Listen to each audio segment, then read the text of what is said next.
Welcome back to another episode of Capes and Tights, a comic book and pop culture podcast. I'm your host, Justin Soderberg. We're back for another episode. This is another guest. We have a comic book creator, Tony Fleecs, is joining us today to talk about his book, the critically acclaimed and the sought-after book, Stray Dogs from 2021, a 5-issue series, and then Stray Dogs Dog Days came out as well. He also is the co-creator or creator of In My Lifetime, and he worked on Jeff Steinberg's Champion of Earth and Time Shopper recently as well. He's also an artist for Star Wars Adventures, Avengers, Batman, Teenage Mutant Ninja Turtles, Transformers, and a ton of My Little Pony. You can check him out. Tony Fleecs is on Facebook, Instagram, all those things, as well as TonyFleecs.com. That's F-L-E-E-C-S. Follow us on Facebook, Twitter, and Instagram at Capes and Tights Podcast on Instagram and Facebook, and at Capes Tights Pod on Twitter, as well as capesandtights.com and Apple, Spotify, and all your major podcasting platforms. Find us there. So this is an episode with Tony Fleecs, comic book creator, artist, and writer. Enjoy, everybody.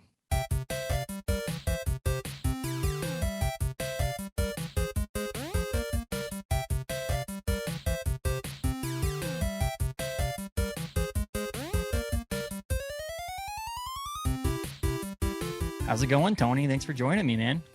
Oh yeah, man. Happy to be here.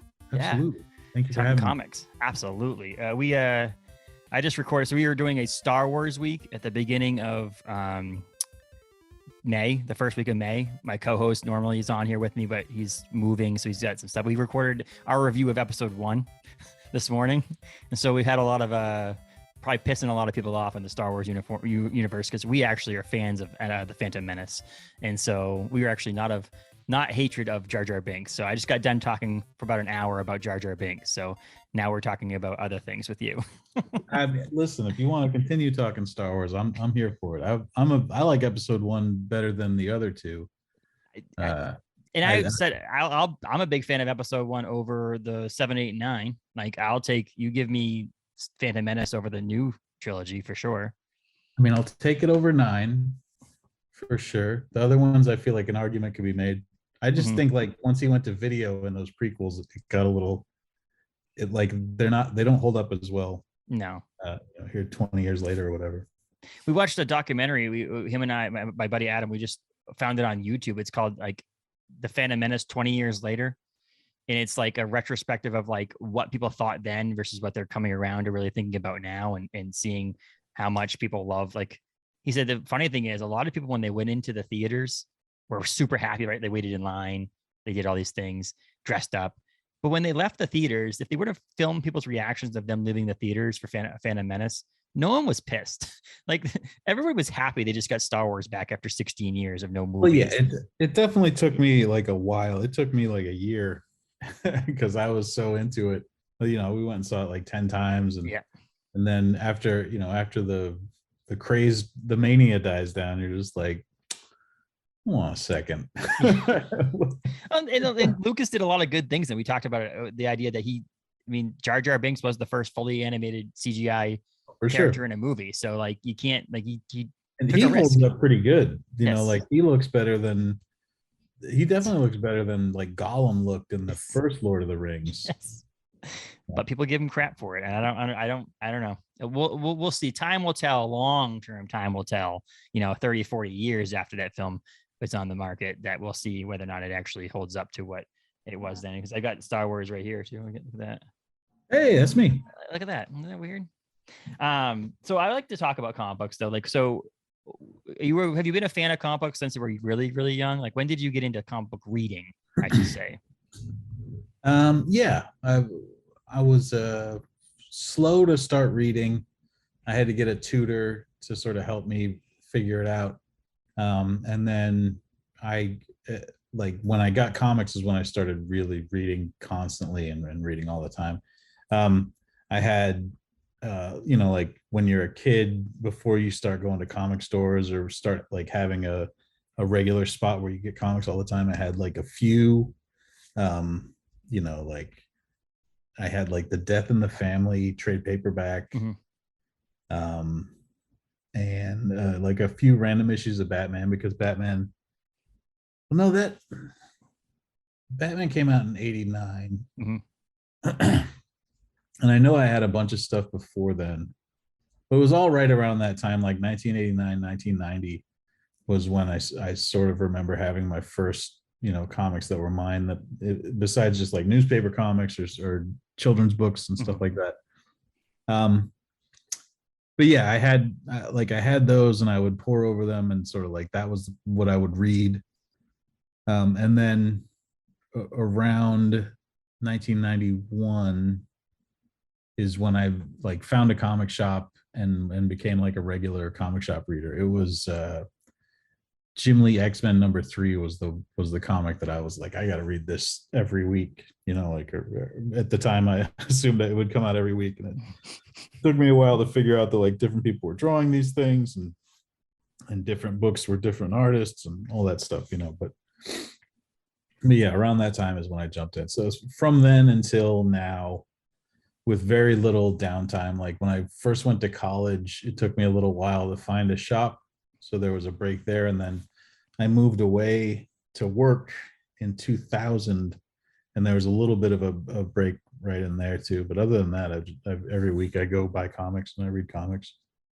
Are you more like DC, Marvel, or independent? Is there like a thing that you go towards most, or is it just anything that you get your hands on? No, I mean, sort of anything I can get my hands on. I'll follow creators. I'm always looking for somebody that's like new and exciting, and then I've got the people that I just always sort of follow and check out what they're up to, and that sort of ebbs and flows. For a long time, I'll read everything somebody does, and then I'll sort of get my fill of it, and then I'll read somebody else for a while, and I'll come back around. That's awesome. And working in comics, I end up with just piles and piles of stuff where I'm just like, oh, I bought this because I always buy this guy's stuff, and then I have I'm like, I gotta get to it at some point, so I just have boxes of stuff that I need to go back and read. I'm glad you mentioned the having the tutor for reading, because when I was younger and starting to get into where I would want to read my own choice of things, not just what the teacher told me to read in school, I had trouble, and I had to take reading classes in school, like special, like I felt like it was the most stupid class I had to go to. Like I could walk into history class and be the coolest kid in the class. Me walking into the reading class was like, is anybody watching? Does anybody see me walking into this classroom? So finally I go in there, and comic books is what got me to read it, because there's the small speech bubbles and then the picture, and I could get the whole story. I could read the whole story without having to read pages and pages and pages of a book that took me forever to read, and felt defeated at the end of the book because it took me 6 years to read the one novel that's out there. I married my wife who can read a book in a night, so I now feel that again because I'm so much slower than her. But no, it was the comic books that got into it. And same thing, my dad would buy me books here and there, so I got to read the same book over and over and over and over again, because that's what I had. Kids have it a lot easier nowadays, because I have some friends whose kids get subscription to Marvel Unlimited, and they can read any book that's out there. Imagine how cool that would be. I remember hearing about like issues of comics, and then just having to hunt for them my whole, like it would take years. And now anytime I hear of something, I'm just like, oh, let me see if eBay's got that, and then I just grab it, or is it online? Or I mean, it's sad, because the same thing, I like going to new places when I visit. Like if I go on travel and I'm like, oh, I find this cool comic book shop that seems like it might have some, there's stuff stacked on boxes in the back corner. There might be some cool issues that I'm missing in that box. But there's also nowadays where I'm like, I don't want to travel to do that. I wonder if eBay has it.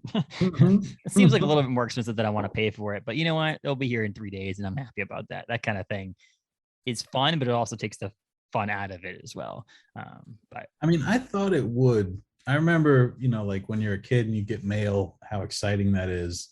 And now that it's just like a part of our everyday life, you'd think that it would just be like, oh, it's just a package. But I still get excited every time something shows up. I'm just like, oh, what could it be? Is it a gift? Exactly. My wife just goes, oh, I know the shape of that box. It's a Gemini comic book mailer. I know what's in that box, right? And I want to be like, it's a gift for you. And she's like, I don't want a comic book. What are you buying me a gift for?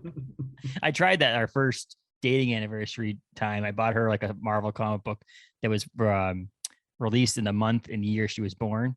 I was like, oh, this would be kind of cool. It's like in a box somewhere. She doesn't give a crap about it. She's like, oh yeah, it's like buying me an Xbox for my birthday.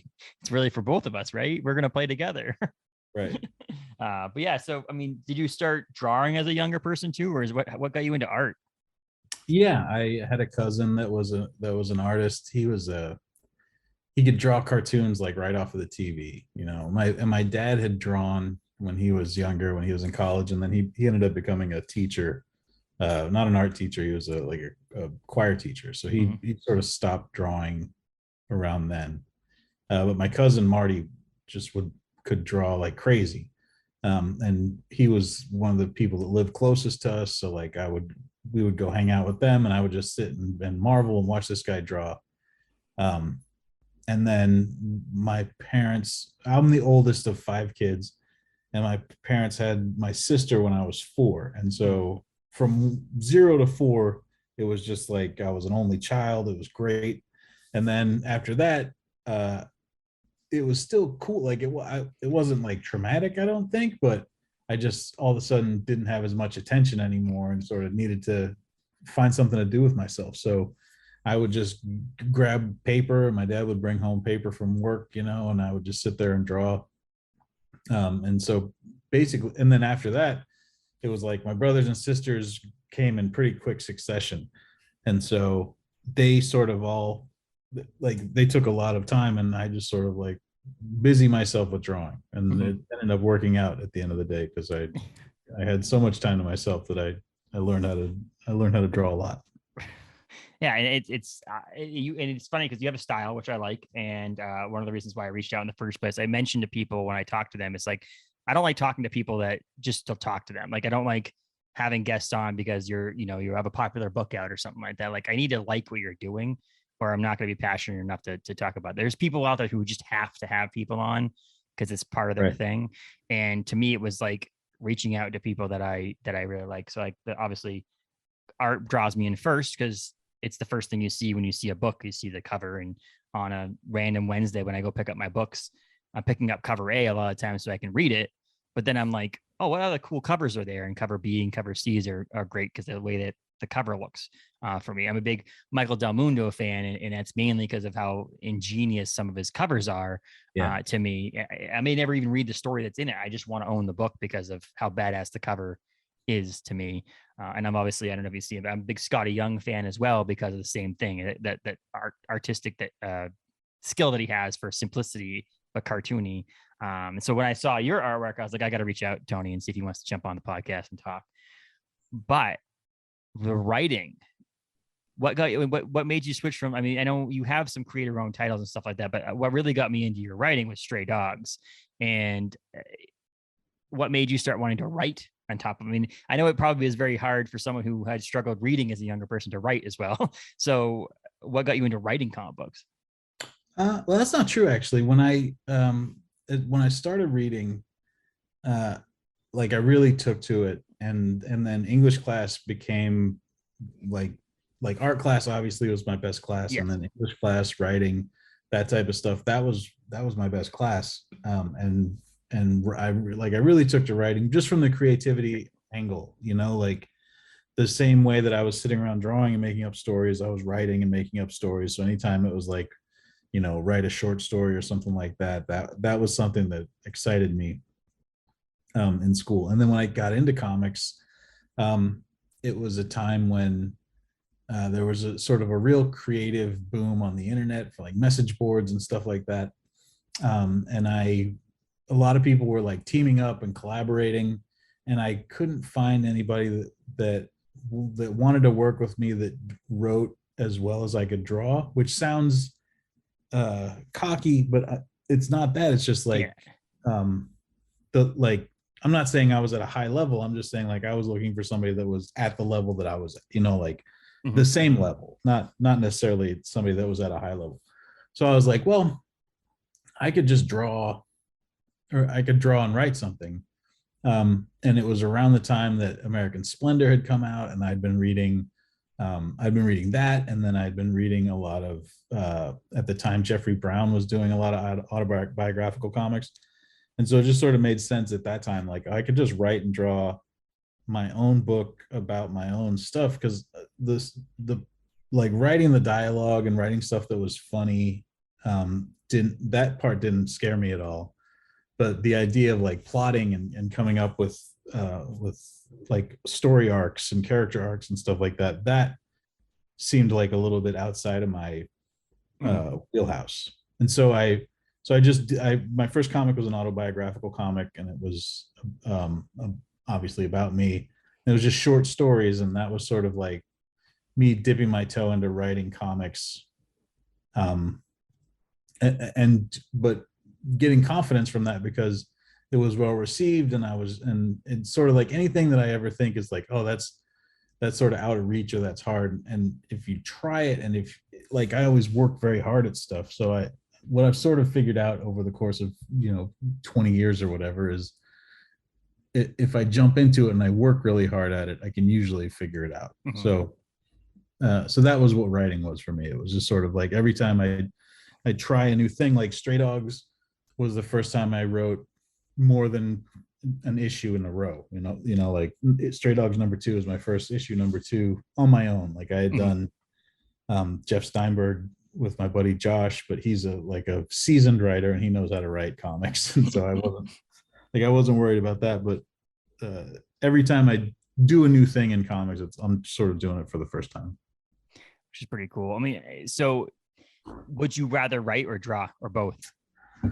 Both.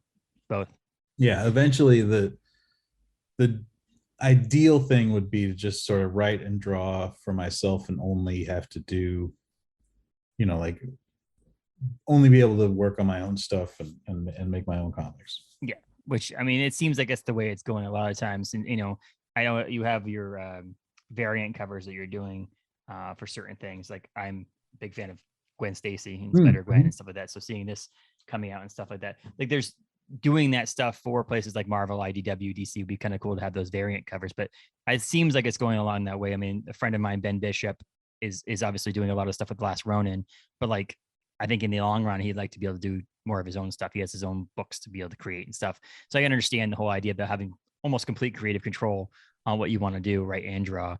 But I'll tell you, Stray Dogs is innovative.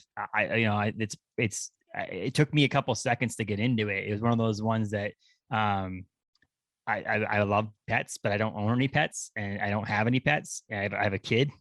That's close enough, I guess. Sure. But the idea that getting a book that has to do with pets or dogs was weird to me at the very beginning. And then about 2 issues in, someone's like, no, you got to read this thing.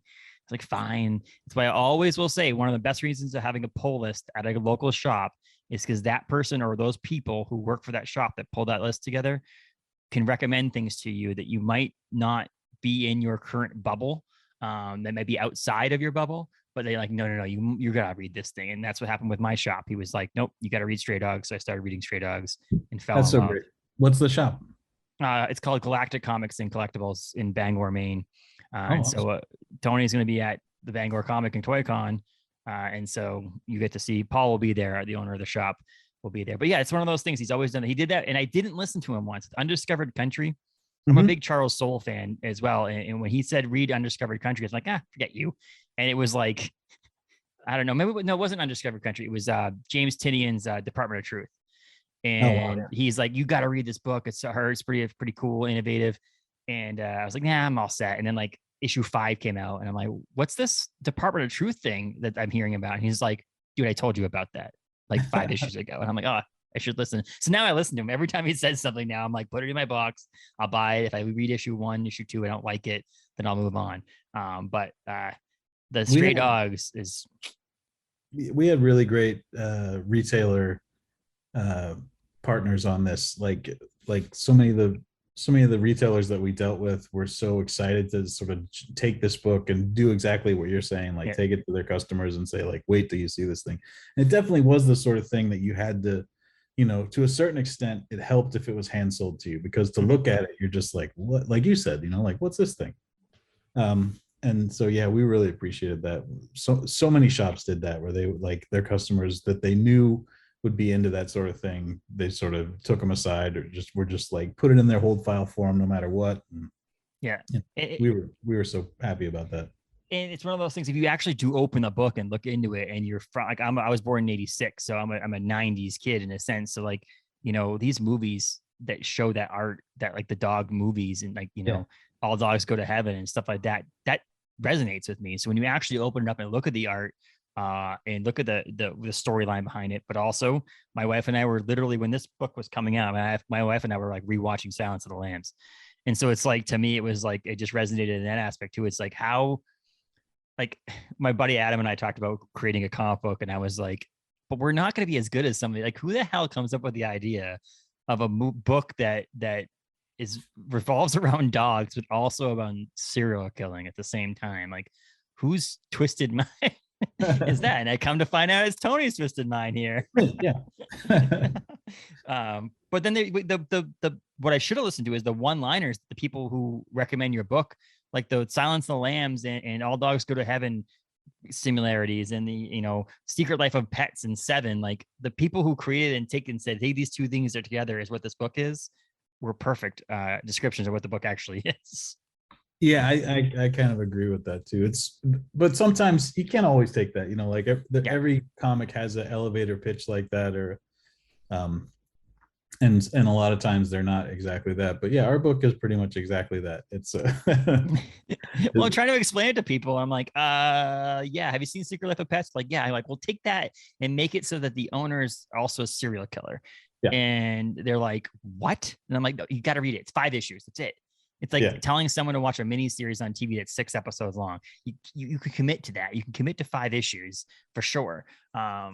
Were you as surprised to see it go, like, be this popular? Or I mean, I know you always wanted to be this popular, but were you surprised to see 5th, 6th, 7th printings or whatever they had for it? Yeah, I mean, no, I mean, Trish and I hadn't done a book at Image before. We'd only done My Little Pony comics, or, you know, like I'd done Star Wars comics and stuff like that, but that's a whole different audience. And so it really was like a word of mouth book, you know. Like I feel like the horror covers obviously helped a lot once we got into reprints and stuff, but the sort of the reason we got there in the first place was word of mouth and people just being like, have you got, like your shop did, you know, like you got to read this thing. So that yeah, it was very heartening. It was great. I mean, yeah, it was great. We did not expect it at all. We were just hoping to get, we sort of had a number in mind that was like, if we get this much on number 1, we can for sure get to number 5, where the knowing how numbers fall off, we can get to number 5 and it won't cost us money. So that's sort of what we were looking for. And was it after the success of 1 through 5 that Dog Days came along, or was that already in planning pre? It was already in the pitch. Like, I don't remember if it was in the actual pitch or if it was just something we talked about early on, but we always had the idea, like, if it goes well, there's this sort of like special we want to do. And so it was sort of like I always have a plan, like, okay, we'll do this, and then the trade, and then a special, and then hardcover, you know, like that's like the ideal, you know, dream version of how something's going to go. And so I had that plan. But yeah, it wasn't until the book was doing great that we were like, so we can do this for sure. And they were like, oh yeah, for sure. Absolutely. Well, it's the whole with Walking Dead Deluxe over at Image has come out, and Kirkman had said in his books, like his writing it, how the reason why it was black and white in the first place is because none of his books have ever gone past 12 issues. And it was like, if I make it cheaper, then hopefully I can push it that far. And so it's to say, you know, after a while, he was like, oh, so we can do this. And now they're like, oh yeah, we'll just reprint the whole thing in color and make a bunch of more money on it, because I mean, I fell into it. I buy them every week or every month. And now I own most of this first collection of 193 Walking Dead issues, but now I, for some reason, have all of the ones in color now too. But I think the horror covers spoke to me too. And that's a ingenious thing. And for us here in Maine, having Pet Cemetery, and those ones as well. And the Friday the 13th cover will be huge, because Kane Hodder's coming to the Bangor Comic and Toy Con, so that, like, the idea of having those there too. And then I didn't get all of them at the very beginning, so there's some covers out there now that I'm like looking at eBay and I'm like, damn, I don't have that kind of funds to buy those kind of covers, but it's fun to collect them for sure. Did you ever think about drawing the book too, or was it from the beginning gonna partner with Trish? I don't know if I ever thought about, I don't, if I thought about it, it was only for a second. I have a cartoony style, but Trish has the exact sort of like Don Bluthy 90s animation style that I wanted for the book. And I feel like there would have been like an uncanny valley of me trying to do that. Whereas if I just partner with somebody that can do it, it would work a lot better. And I didn't know Trish beyond having met her a couple times at pony conventions. And so it was just very fortunate that like she wanted to work on this book with me, and then that she was so like she didn't come close to whatever the opposite of flaking is. She did that, because so many times when creator-owned comics, you're teaming up with somebody brand new that you haven't like met before, and then eventually something will come up, and life happens, and they won't be able to continue with it. Trish was so diligent, even through like she went through all kinds of stuff while the book was being made, and she just sort of kept with it, and every week was cranking out a couple pages, or at least that's how it seems here in retrospect. At the time, I'm sure both of us were just like, will this thing ever get done? But yeah. Absolutely. And are you happy with 5 issues? Like, is that like a sweet spot for it? Because I feel like the storyline, like my buddy Paul, who owns the shop, talked about it as well, is like, I don't think like the storyline makes sense for 5 issues. Like, I feel like you could continue because of the success of the book. You could easily have probably done 10, 15, 20 issues, but would have fallen off at some point because the story seems like it's perfect, and it's perfect. I think if it was to be made, I know there's rumors out there of being made into something more, and a feature film or some sort of film or miniseries makes sense for this too. Go moving forward, because I would love to watch it. I'd love to see it. I don't know what's actual knowledge and what's actual real and what you can say or can't say, but I would love to see this on a screen as well. I can say I also would like that. But no, 5 issues was the plan all along. And when it's a finite story like this, where I don't want to spoil it, but when you get to the end of it, you're like, yep, that's it. Yep. It would have 5, maybe 6, but I have a friend that says if you can do it in 6 issues, you can do it in 5 issues. And just like the financials of creator-owned comics, like that whole other issue, like that's another $5,000-$10,000 you're spending, to put that together. And so aim to do it in 5. But also, like, I'm very happy with the pacing of the book. Like, I feel like it starts out, you're thrown into a thing, and then it sort of starts, you slowly creep up to it, and then when it happens, like when the book kicks in, I think it really kicks in. And so I don't feel like another issue in there would have helped anything. I think if we do like a deluxe hardcover ever, we'll add some pages here and there, to pad it out a little bit. But I don't think I would have ever needed another full issue. Maybe like another 3-4 pages. I guess it would have to be 4 because you want to keep your page turns the same. But yes, and there's this thing about we were talking about how hard it is sometimes to write horror or thriller comic books in a sense because of where the pages line up too. And so I think that's another thing that James Tinian has done amazingly with Something's Killing the Children, and I like Nailbiter a lot as well. And that idea that you split the page and it's like a jump scare is on the next page. And because obviously, as we know, we read left to right, but if you're reading it not on a digital, if you're reading it digitally, it's a different story because it's page by page a lot of times, or panel by every panel. page is a page turn. But like when you have that page turn, it's like you have to have that thing happen, because if it happens in the bottom right, then someone's already glanced at it and seen what's coming. Yeah. And so I think that's great about the book. And I think that the length is perfect for someone.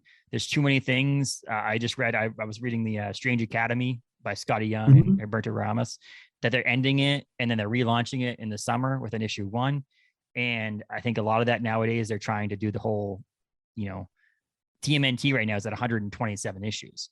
Yeah. For someone to be like, I want to read Teenage Mutant Ninja Turtles right now, you have to get 127 issues in. You feel like you need to read all 127 issues to get where they're at now. Right. And so telling someone it's a 5-issue series, you go, I could commit to 5 issues. That's easy. Yeah. The downside is trying to find those on the secondary market for the value you're not getting all of that, but like, yes, issue number 1 going for $50 right now on eBay it's harder to get that. But like you mentioned, it's available digitally, right? Obviously you can buy it digitally over at trade, Trade. keep it out there for sure. But you can read it still. But 5 issues is, like I said, not a commitment really. You could read that in an afternoon easily. And that's sort of like 512 is sort of a number that I can get my head around. And I like, you talk about Scotty Young. I like Scotty's like, I look at Scotty's career as like, that's what I should be doing. You know? And so when he does, he does 5-issue miniseries, or he does, like 20-issue things, or like, contained things. That's sort of those type of stuff that I can see myself doing for the rest of my life. It's just sort of like, I've got a ton of ideas, but none of them are like, and then this one goes on for years. It's just sort of like, here's a story, and I can put that out in whatever number of issues it comes out in. So like Mark Millar does the same thing, where he has a lot of his are continuing now, but for a while there he was just doing like 6 issues and out, and then you tell a story and you create a new thing and move on. I like that. I mean, so I like with Stray Dogs, you read it and you're writing it, and you're partnered with Trish again, like I said, and there's other people involved as well. That is this mini series. And one of the things I said, and this is not, I don't know Scotty personally, and I don't know what his mind is thinking, but he seems like he's writing a lot more than he's actually drawing now, doing his variant covers for Marvel and other people. But like his, Strange Academies, he's writing, it's the Me You Love in the Dark, he was writing. Even his new extended I Hate Fairyland next version of it, he's only gonna be writing, someone else is gonna be doing the art on it. You see yourself though continuing to draw though, right? I mean, if you do some of these creatively owned things, you do see yourself drawing some of these things too, right? Yeah, I'm working on stuff right now that I'm drawing. I would like to just only draw, or like only write and draw my own stuff all the time. Yeah. Like, and not work with collaborators. Like, I like working with collaborators as well, but like the idea of being able to start a thing by myself and finish it by myself sounds super appealing. And it's what I started doing in comics. And it'd be sort of nice to come back around and be able to do that. When I started doing it in comics, I couldn't have made a living at that. And so the idea of maybe being able to make a living at it sounds like that's very appealing to me. As we wrap up here too, I don't want to take all your time, but like, is there something that you would like to draw that you haven't been able to do a variant cover for or anything? Is there one thing that you would love to be able to draw professionally? I mean, obviously you can draw anything if you wanted to draw it tomorrow for your own personal collection, but is there a variant cover out there that you really would love to do, or a cover in general or something? That's a good question. My regular answer is once I got Star Wars, that was sort of like my bucket list thing. Like, Star Wars is my favorite thing. And so once I drew Star Wars, I'm sort of just free from the fanboy constraint of like, aiming, I have friends that they love a certain thing and all they want to do is draw that one thing, and so it's sort of like they're chasing that. And once I drew Star Wars, I don't have that. I guess X-Men would be the next thing, but I don't, like, I'm not a Jim Lee or like a, Pepe Larraz or something like that. Like, I definitely don't have that sort of style. And so I would definitely I feel like it's the sort of thing where my brain tells me I want it, but as soon as I was doing it, I'd just be like, fuck this. Yes, exactly. So many characters and they all have different costumes. It's a lot of work. Yeah, exactly. And that's, the Star Wars thing makes sense to me, because I mean, the idea of having to draw Star Wars, I mean, how did you get how did you get the job as a Star Wars artist? So I've been drawing at that point My Little Pony for probably 6 years or so. And I was friendly with all the editors at IDW just because I live in California and they're in California. And so every once, 2-3 times a year, I'd see those guys and gals.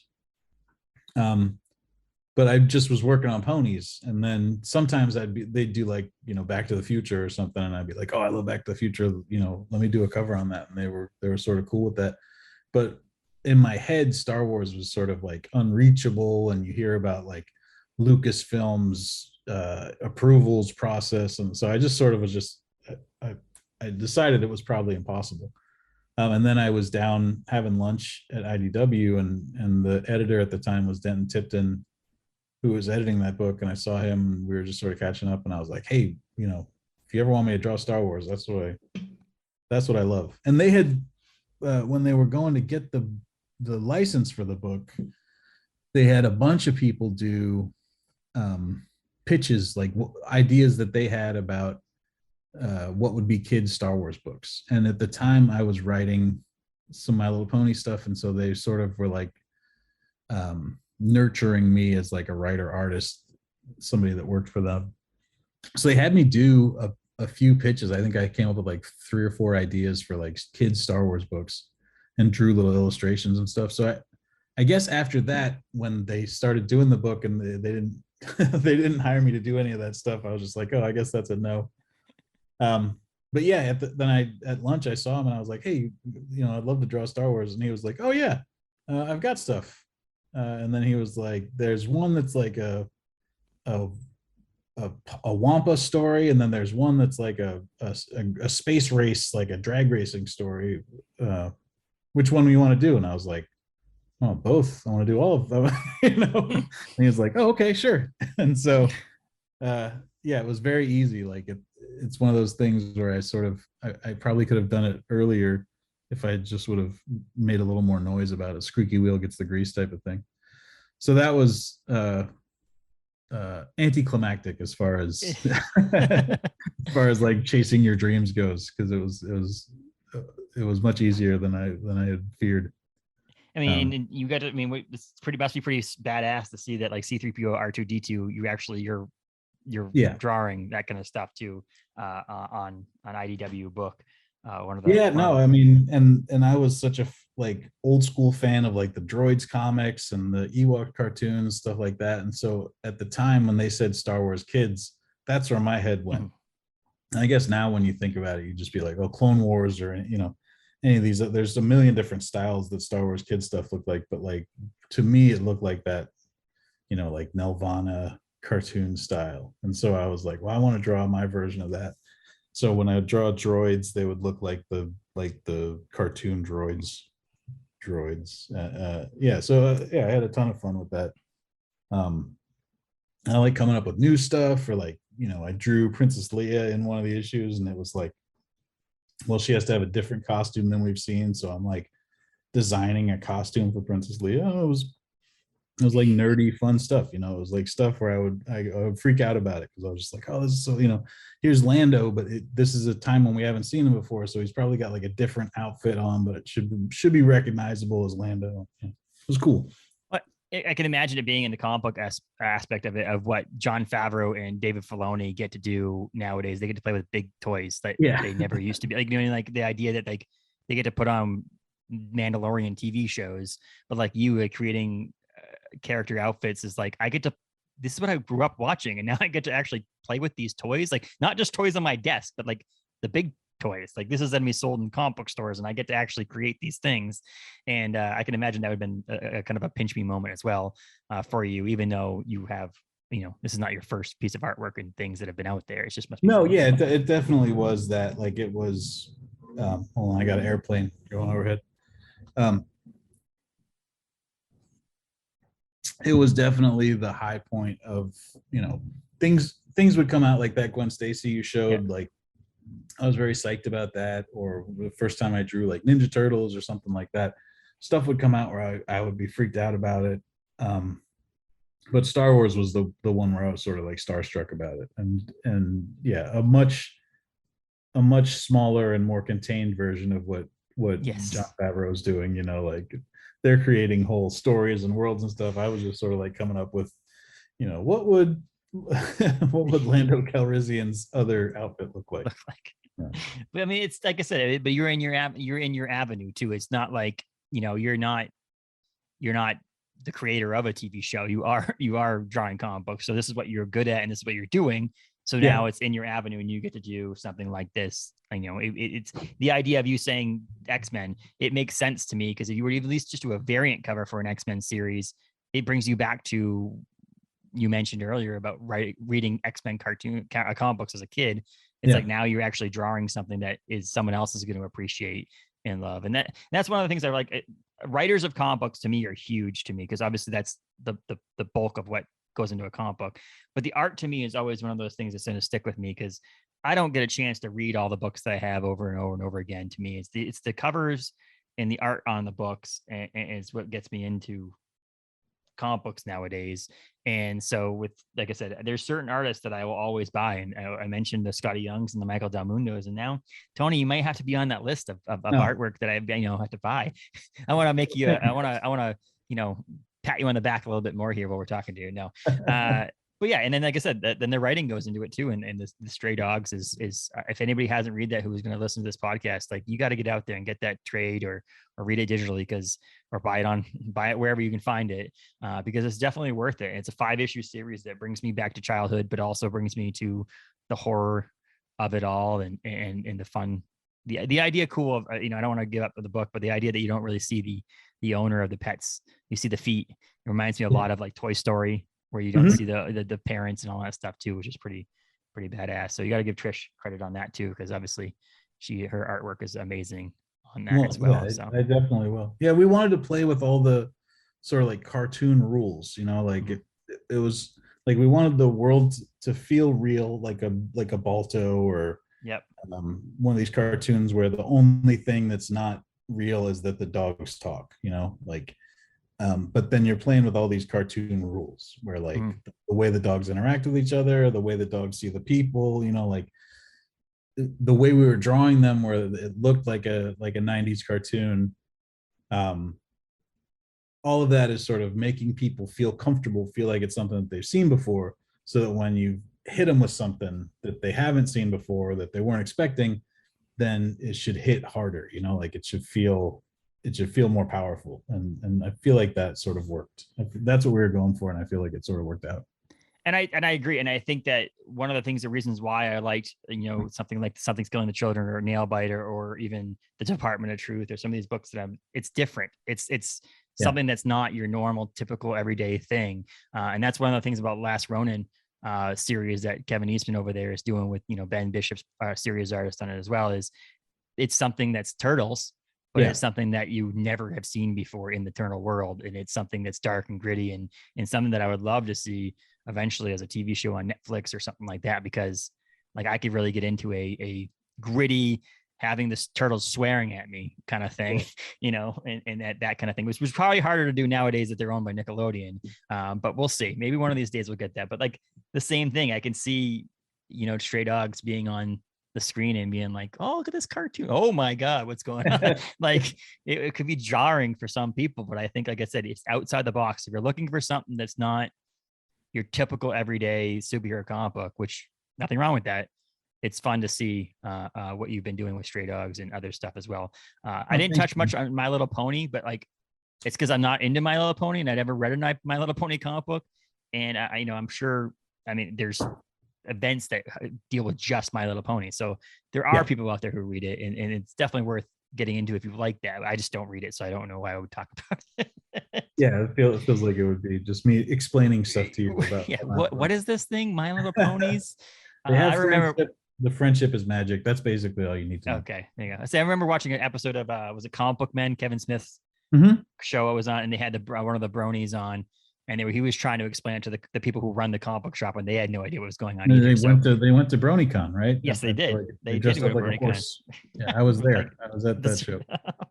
But yeah, so yeah, I appreciate you coming on, man. Again, if you were people in the Bangor area coming to see, go to a con that Tony's at, especially if you're in the area that he's coming to, get some books signed, say hi, and do that stuff, because you know what, comic book cons are coming back, and we're happy about that, and we're gonna see people and enjoy the community that comic books brings to us right now. And so I'm sure you have ones coming up really soon, or you just I'm doing less and less this year. Like Stray Dogs has sort of given me enough of a cushion that I can hopefully just sit around and work on what these new books are going to be after Stray Dogs.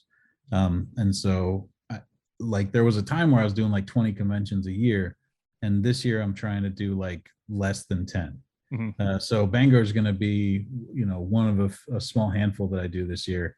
So if you're anywhere near there and you got Stray Dog stuff you want signed, come out. I'm happy to sign stuff for people.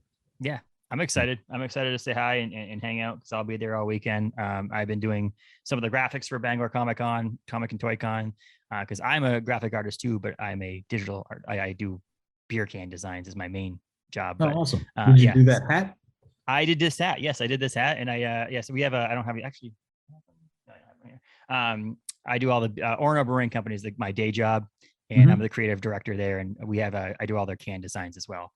So every can that you see, we have them. We're not in California yet. We're in Arizona and all of the Northeast. But if you're interested in seeing some of the designs, I'll drop a can off at your table. Come with Comic-Con for sure. We've done cans in the past. I did one when we had the guys from Clerks were at the last Comic-Con, and we did a beer called Snoochie's Brewski, which was based off of Snoochie's Bucci's from Clerks 2 or whatever. I did a can design for that too. But I have fun. I love it. I love our comic books, and I love talking about it. So I'm glad you were able to come on and chat about everything. Stray Dogs mainly, but absolutely. So check out, you're on social media too, right? Yeah, you can find me everywhere at Tony Fleecs, Fleecs. Instagram and Twitter are probably best. And you I'm not the same way I'm not going to conventions as much. I'm not that social media lately. Like, I'm not as active on social media. I still go on and look at stuff, but I post less because I'm just trying to get work done. But anytime there's anything with Stray Dogs or with any of my books, I post about that, obviously. So, and there's a new Stray Dogs trade that's soliciting soon.